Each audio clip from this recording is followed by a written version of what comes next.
En estos momentos vamos a escuchar la palabra de Dios. Dispón tu corazón para que el mensaje llegue hasta lo más profundo de tu ser.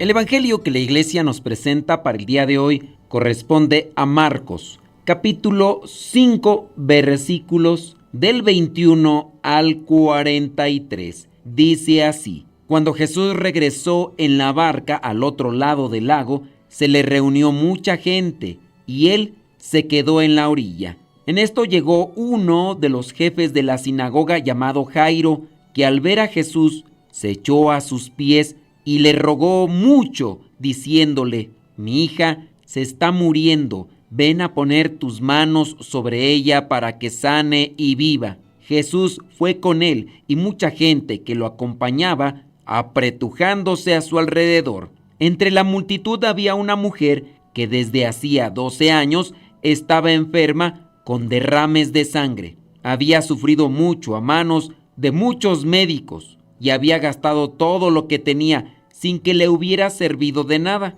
Al contrario, iba de mal en peor. Cuando oyó hablar de Jesús, esta mujer se le acercó por detrás entre la gente y le tocó la capa, porque pensaba: tan solo con que llegue a tocar su capa, quedaré sana. Al momento el derrame de sangre se detuvo y sintió en el cuerpo que ya estaba curada de su enfermedad. Jesús, dándose cuenta de que había salido poder de él, se volvió a mirar a la gente y preguntó: ¿Quién me ha tocado la ropa? Sus discípulos le dijeron: ¿Ves que la gente te oprime por todos lados y preguntas: ¿Quién me ha tocado? Pero Jesús seguía mirando a su alrededor para ver quién lo había tocado. Entonces la mujer, temblando de miedo y sabiendo lo que había pasado, fue y se arrodilló delante de él y le contó toda la verdad. Jesús le dijo: Hija, por tu fe has sido sanada. Vete tranquila y curada ya de tu enfermedad. Todavía estaba hablando Jesús cuando llegaron unos de casa del jefe de la sinagoga a decirle al padre de la niña: Tu hija ha muerto. ¿Para qué molestar más al maestro? Pero Jesús, sin hacer caso de ellos, le dijo al jefe de la sinagoga: No tengas miedo, cree solamente. Y no dejó que lo acompañaran más que Pedro, Santiago y Juan, el hermano de Santiago. Al llegar a la casa del jefe de la sinagoga y ver el alboroto y la gente que lloraba y gritaba, entró y les dijo: ¿Por qué hacen tanto ruido y lloran de esa manera?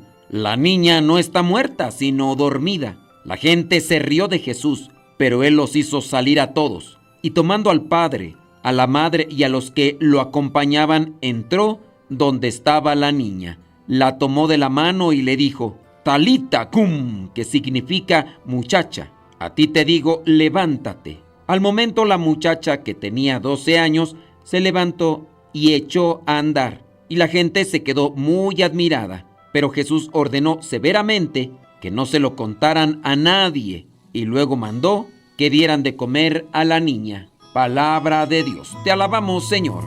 Señor Jesucristo, nuestro divino Salvador, gracias te damos por tu infinito amor. Te escuchamos en la palabra, te recibimos y adoramos en la Eucaristía. Te servimos en los hermanos. Que seamos misioneros como lo quieres tú, enseñando a los hombres el fuego de tu amor.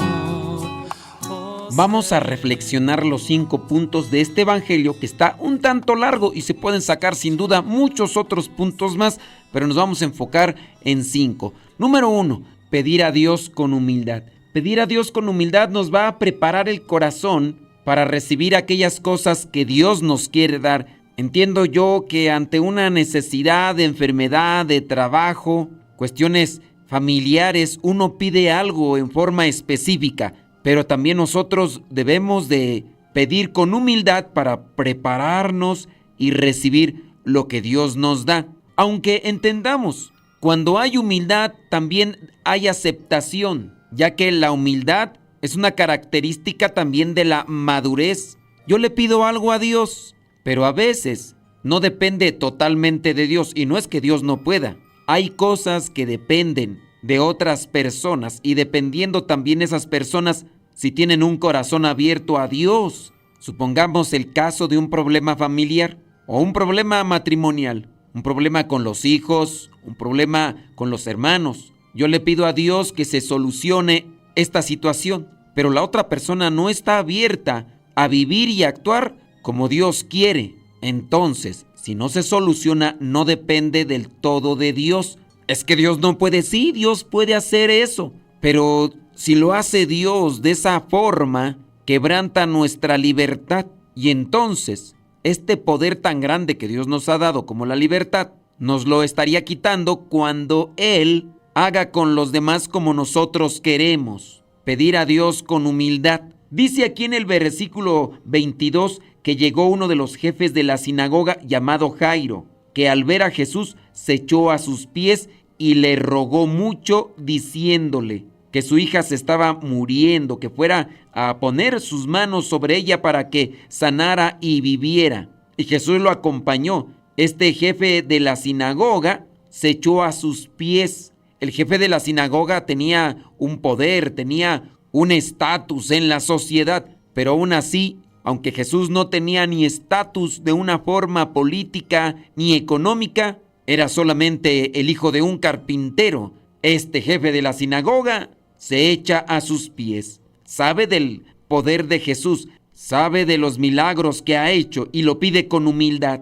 Pedir a Dios con humildad me tiene que llevar también a aceptar las cosas que son difíciles. Dios va trabajando también en las enfermedades o situaciones orgánicas en la vida de las personas que tenemos que aceptar. Fulano o fulanita de tal están muy enojados con Dios porque se murió la abuelita o el abuelito. Lo querían tanto al abuelito, pero su cuerpo ya estaba desgastado. Era una persona muy trabajada, muy sacrificada. El cuerpo ya no daba para más. Pero la nieta o los hijos querían que viviera más. También en la humildad tenemos que aceptar que hay situaciones en la vida que tienen su tiempo, que tienen su límite. Y así también de ciertas enfermedades.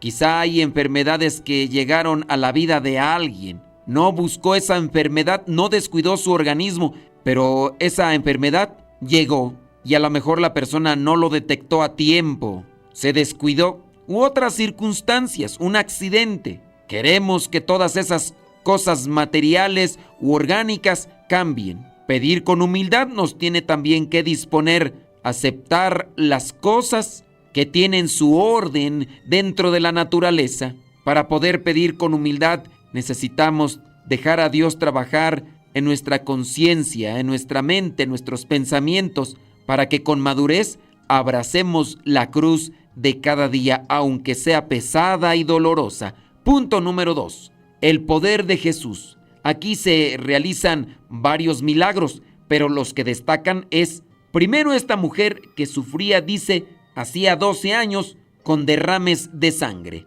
Después vendrá también el milagro de la resurrección de la hija de Jairo. En ambos milagros Jesús demuestra su poder para sanar y resucitar. Con estos milagros Jesús está dando a conocer que es el enviado de Dios. Nadie más en ese ambiente y en ese tiempo podía hacer lo que Jesús estaba haciendo. Aún así, la gente, no todos lo reconocieron como el Mesías.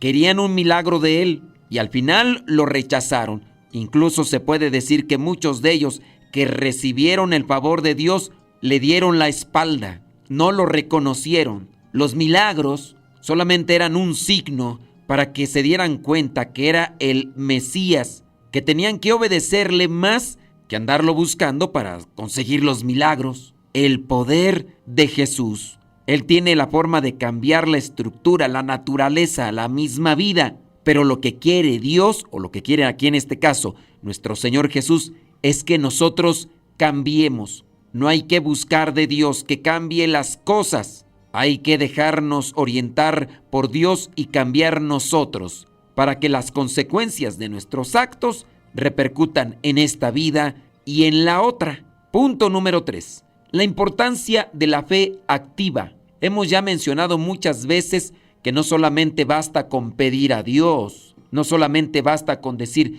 yo creo en Dios. La importancia de una fe activa trabajando y haciendo lo que nos toca. Jairo tiene fe, va al encuentro de Jesús, se pone de rodillas, le rogó mucho. Él pudiera, con su estatus, con su poder, con su autoridad, hubiera mandado a alguien para que le dijera a Jesús, pero fue él, una fe activa, trabajando. En este caso, la mujer, al sufrir de derrames, era despreciada, pero tuvo que jugársela, tuvo que acomodar una estrategia para poderse acercar a Jesús, porque pensaba que con solo tocar el flequillo del manto de Jesús, con eso le llegaría la sanación. La importancia de una fe activa.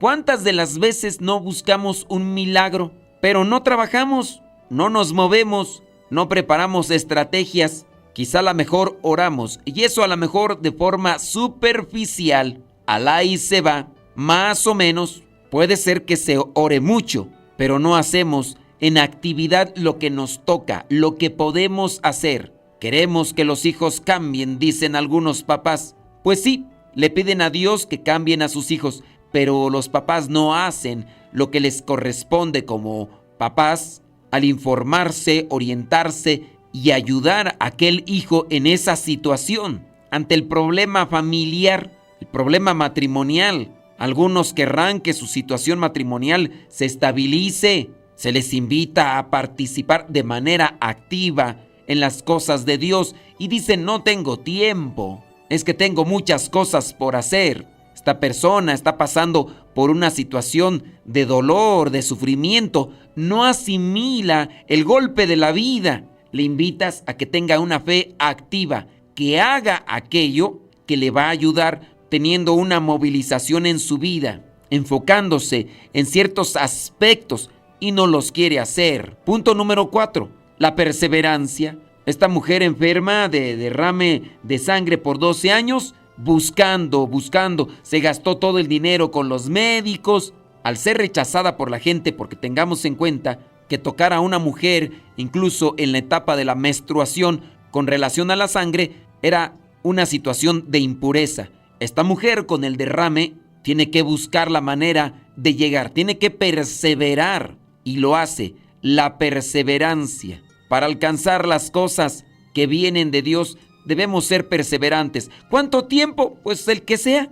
Perseverar en las cosas de Dios no debe de tener límites, porque sabemos que estando en las cosas de Dios quizá no obtenemos lo que queremos, pero en el estar cerca de Dios vamos a obtener aquellas cosas que son siempre buenas para nuestra vida. Y punto número 5, el propósito de Jesús. Nosotros debemos estar abiertos para conocer o distinguir cuál es el propósito de Jesús en nuestras vidas. Los milagros tenían un propósito. Jairo va para que Jesús sane a su hija. Después llegan y le dicen que ya no lo moleste, versículo 35, porque ya su hija murió. En el versículo 36 dice que Jesús no les hizo caso a estos que le dijeron a Jairo que su hija ya había muerto y que no molestara al maestro. En este caso, nuestro Señor Jesús se dirige a Jairo y le dice, no tengas miedo, cree solamente. Los miedos, hemos mencionado, congelan nuestra fe. Los miedos no nos permiten desarrollar nuestra fe, fortalecer nuestra fe. No tengas miedo. El propósito de Jesús es que nosotros nos mantengamos firmes, con esperanza, con fe, aun cuando las situaciones de la vida parecieran ser inhóspitas. Dios quiere que sigamos caminando en esta vida, pero sin miedos, con fe y esperanza. quizá no alcanzando las cosas que desde nuestro interior queremos, pero si oramos con humildad, vamos a poder abrazar lo que Dios nos ofrece para nuestra salvación principalmente, aunque sea con dolor, pero después del dolor viene la alegría de la eternidad, y a esa es a la que debemos de aspirar. Que la sabiduría de Dios nos ilumine para entender este mensaje y que lo podamos poner en práctica. La bendición de Dios Todopoderoso, Padre, Hijo y Espíritu Santo, descienda sobre cada uno de ustedes y les acompañe siempre. Soy el Padre Modesto Lule, de los misioneros servidores de la palabra. Vayamos a vivir el Evangelio. Lámpara es tu palabra para mis pasos, luz en mi sendero. Lámpara es tu palabra para mis pasos, luz en mi sendero. Luz, tu palabra es la luz. Luz, tu palabra es la luz. Tus justos mandamientos. Señor, dame vida según tu promesa. Lámpara es tu palabra para mis pasos, luz en mi sendero. Lámpara es tu palabra para mis pasos, luz en mi sendero. Tu palabra es la luz, luz, tu palabra es la luz. Mi vida, Señor, está siempre en peligro. Señor, sal al camino e invítanos de nuevo a trabajar en tu viña. Señor, sal al camino e invítanos de nuevo a trabajar en tu viña.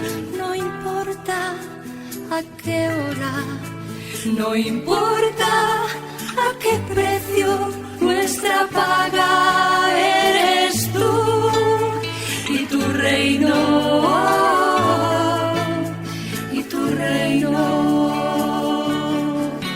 Los primeros serán últimos, los últimos serán primeros. Señor, sal al camino e invítanos de nuevo a trabajar en tu viña. Señor, sal al camino e invítanos de nuevo a trabajar en tu viña. No importa a qué hora, no importa a qué precio,